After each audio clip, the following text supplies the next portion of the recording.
There are so many dark clouds in modern physics.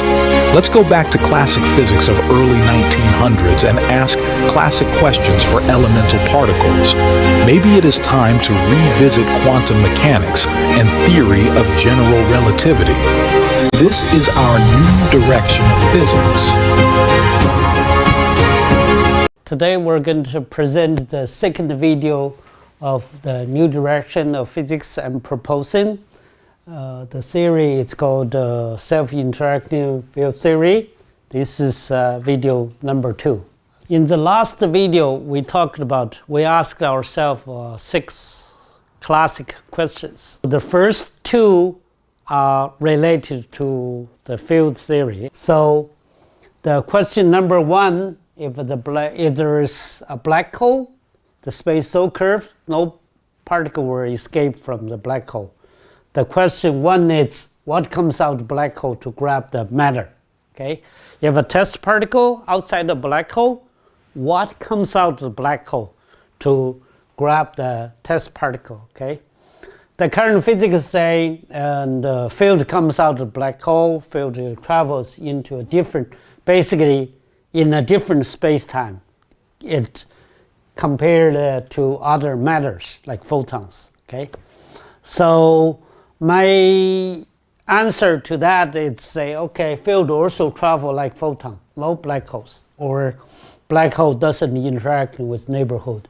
That's the question we asked, and that's answer which is different from the mainstream physics. The question number 2, we asked it after field left the source, does it come back? Okay. The current physics say nobody asked this question. So my proposal is field will come back. So based on this, if field comes back, okay, the field goes out, come back. So then the gravitational constant should be inversely proportional to the radius of the object. Because the field goes out, come back, goes out, come back. It's more of a number density. That means how frequently the test particle meeting the field. That's where our conclusion we have from the last video.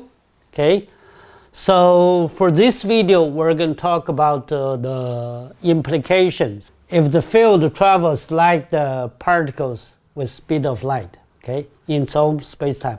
This is what we're going to talk about in this video. So now we have the first assumption of our self-interacting field theory. So the first assumption is that, okay, field travels like all other particles. Field travels like all other particles. If field travels like all other particles, we have the implication. Field has an escape velocity. Okay? That means if field travel like speed of light, then if field also being trapped by the field, okay, it has an escape velocity. The field also can be trapped because if your escape velocity is speed of light, you cannot escape because your speed cannot be greater than c. Okay, that means if the field has an escape velocity, this is the assumption: field travel like other particles. Okay, so then field has escape velocity. If the escape velocity is greater than c, then field will be trapped.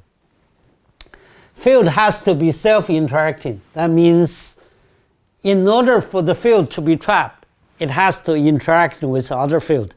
If the field doesn't interact with other field, it will go out. Okay, so because our field trap test particles, then our field can travel field. That means field interacting with field. Okay, so field has to be self-interacting. Okay, so that means if field travel like all other matters, there's no black hole, the field also being trapped. That means it has a boundary. So 1 and 2 means it has a boundary. Okay. The boundary, beyond the boundary, the object of after the field being trapped, the object will become non-interacting because there is no field from this inside source. I mean, this is the current general relativity, everything goes in, okay? Or current Newton's law of gravity, everything goes in, okay? So, but now if the field being trapped, so there is no field outside, then this field come in, they don't interact, they just go because the field doesn't interact with outside the field, okay? So is this strong interaction? Because we have G equals 1 over R, proportional to 1 over R, okay? So that means when the particle is so small, gravitation constant is big, okay? And then it can be trapped, not interacting with neighborhood. If you have some physics background, you know what I'm trying to say over here. The strong interaction, maybe, okay, maybe it's similar to gravitation, okay? But what we need to know is what is the strength of the self-interacting field. So the second question we asked is in the last video, if the field goes out and comes back, that's our assumption, okay? The current mainstream physics, they don't ask a field that goes out whether it comes back, okay? I'm proposing a new direction, so this is what I'm saying, yes, okay? So if yes, this is Newton's law of gravity, okay? M1 is the mass emitting the field, M2 is the mass receiving the field, vice versa, okay? So the G should include the field distribution on the path where the field is still traveling, okay? So that means if the field goes out, okay, and come back, it can go back and forth so many times. So that means for the field being trapped, gravitation constant should be proportional, inversely proportional to the radius of the object. Based on this assumption, we can recover the strong interaction into Newton's law of gravity, okay? For the universe and the proton, okay? Now we have this G inversely proportional to the radius. We propose that GS and G gravitational, okay? So that means if we just do that, do a simple math, we see that the strong interaction and gravitation has strengths different by 10 to the 39th.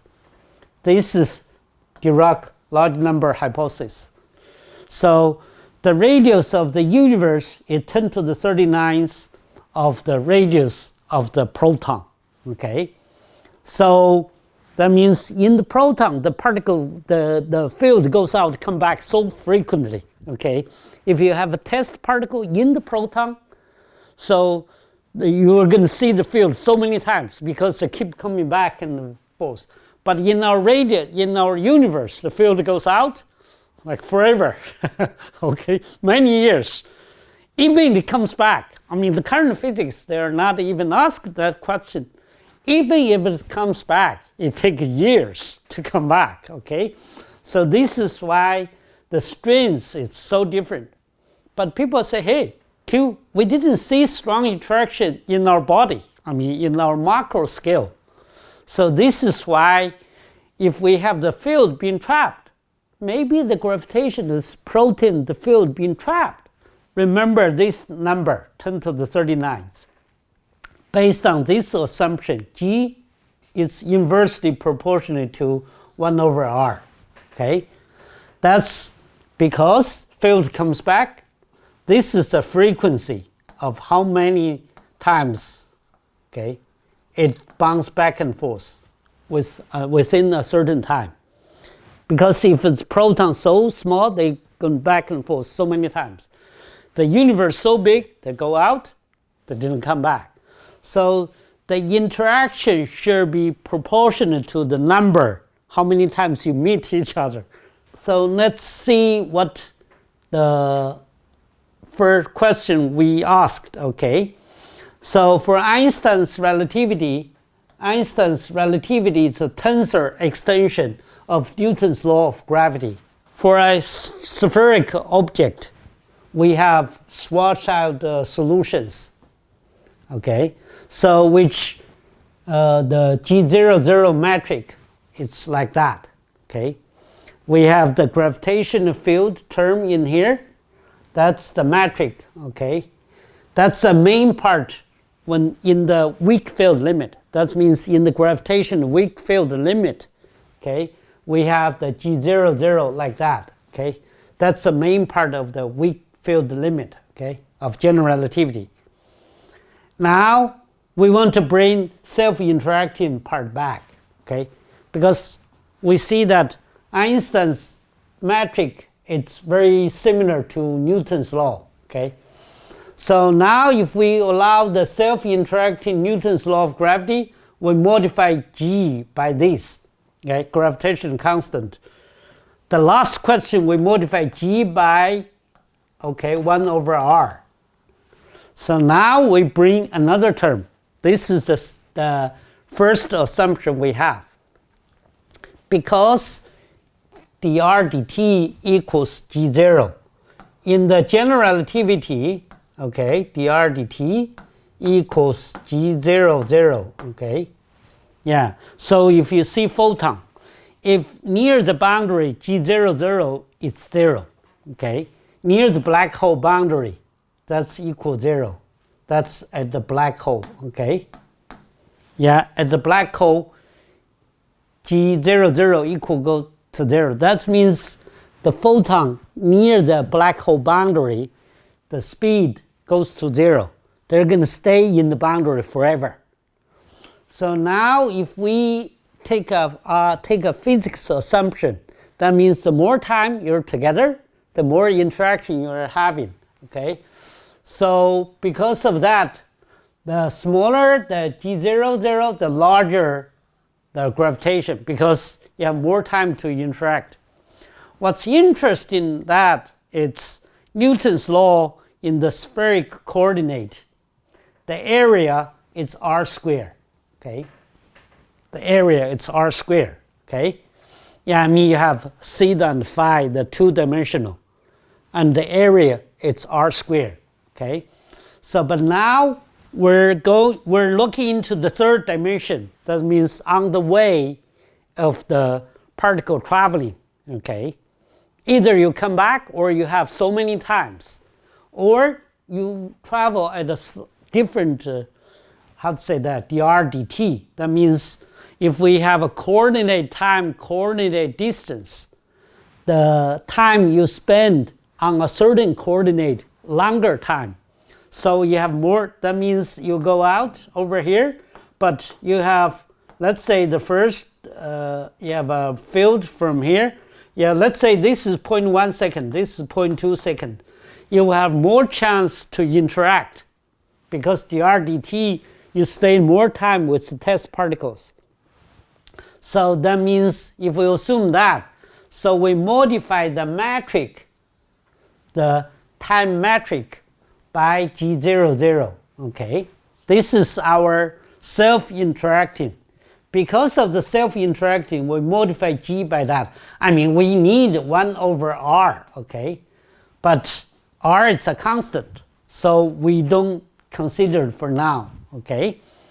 So that's the self-interacting field assumptions. We have assumption, then we have implications. Okay, so if we have that, okay, if you have some high school math, okay, you times G00 on both sides, square minus G00 equals minus 2gm over RC squared, okay? Can we solve this equation? Sure, we can solve it, okay? So now we have a G00 squared instead of the metric G00, okay? The self-interacting Newton's law, interesting, has two solutions because it has plus sign and minus sign. If you're a high school graduate, you know how to do this, okay? So when the GMR squared is small, okay, then you have two solutions. One is like that, another one is like that, okay? I mean, so if we assume that's a strength of the field, but you see that the other solution strength, because this is small, okay, that's our assumption, okay? If this is small, so we're almost to 1. This is very small. So these two solutions, we call a large solution and a small solution, okay? So this two solution has a ratio of these two. If you put the proton mass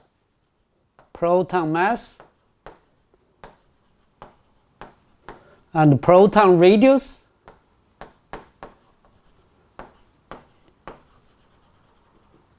into this ratio, you will see another 10 to the 39, okay? So that's the magic.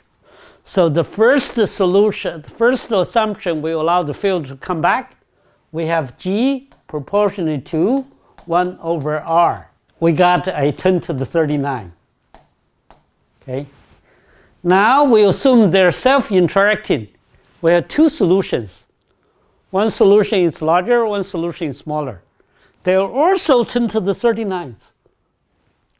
I mean, this is magic. I had this in 1989, but I don't have the full theory, okay?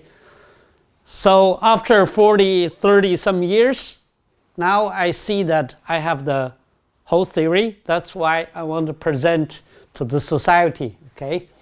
So this 10 to the 39, because this is Dirac large number hypothesis, okay? So is this a coincidence? I don't know, yeah, okay? So also the strength of the solution is 1. By the way, that's strong interaction. And the strong interaction in real world, the strong interaction, the strength divided by the strength of the gravitation is 10 to the 39th. Okay, that's a real world. This is our two assumptions. Give us the same number, okay, and also give us a strength of 1. If you know nuclear physics or you know strong interaction, that's the coupling constant equals 1, okay? So is this coincidence? Let's see, okay? We're going to keep going, okay? So what the field equation look like if we allow the self-interacting Newton's law, okay? The self-interacting Newton's law is different from classical Newton's law. I'm proposing a self-interacting Newton's law that's for Einstein's Schwarzschild matrix should be looking like that, because that's allowed the self-interacting, okay? So then let's take the derivative on both sides, okay? Gradient on both sides. So we see an extra term, okay? Yeah, we see an extra term.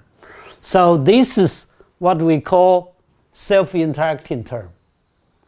We'll come back to this in our full theory, or Lagrangian, Newton's self-interacting Newton's Lagrangian field theory, okay, the Euler equation.